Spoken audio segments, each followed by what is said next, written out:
les garanties prolongées et les assurances sur les petits objets. Ça, c'est quelque chose qui existe beaucoup en Occident. C'est-à-dire que quand tu achètes un produit, il est déjà garanti, mais tu vas voir par exemple sur Amazon ou sur d'autres plateformes, on te propose des garanties additionnelles. Par exemple, si tu achètes un téléphone, ils vont te proposer une assurance téléphone à 11 € par mois. Si tu achètes un ordinateur, on va te proposer un plan de protection sur cet ordinateur, par exemple contre la casse, contre le vol ou je sais pas quoi d'autre. Ils font ça surtout, même sur des écouteurs, ils vont te proposer des garanties, c'est complètement absurde. Lorsque tu fais le calcul, c'est juste du vol. Parce que lorsque tu achètes un ordinateur à 1000 € par exemple, ils vont te proposer une garantie de 3 ans sur 200 €. Or, ce que personne ne vous dit, c'est que la plupart des fabricants couvrent déjà la première année. C'est-à-dire que pour chaque outil neuf que tu achètes, tu as déjà une garantie couverte par le constructeur qui est de 1 an ou de 2 ans. La deuxième chose qu'ils ne vous disent pas, c'est que si vous avez une banque, surtout une banque traditionnelle, comme Société Générale, Crédit Agricole, etc., la plupart des cartes bancaires vont prolonger déjà cette garantie d'1 an supplémentaire.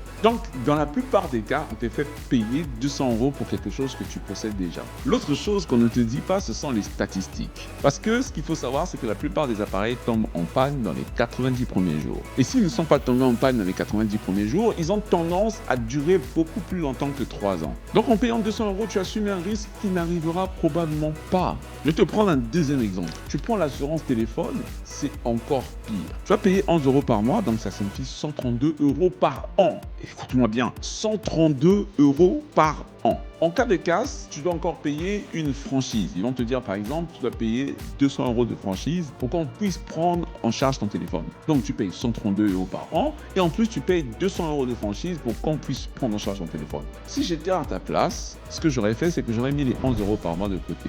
Tout simplement, plutôt que de donner ça à l'assurance. En 2 ans, tu as plus de 250 €. Si ton téléphone casse, bah écoute, tu remplaces ton téléphone ou tu payes pour les réparations. Sinon, tu gardes l'argent et ça te fait de l'argent en plus. Ces petites choses-là sont importantes. Les seules choses qui méritent une assurance sont celles qui te ruineraient financièrement si tu les perdais. Je pense à ta maison, ta voiture, ta santé et même ta vie, surtout s'il y a des gens qui dépendent de tes revenus.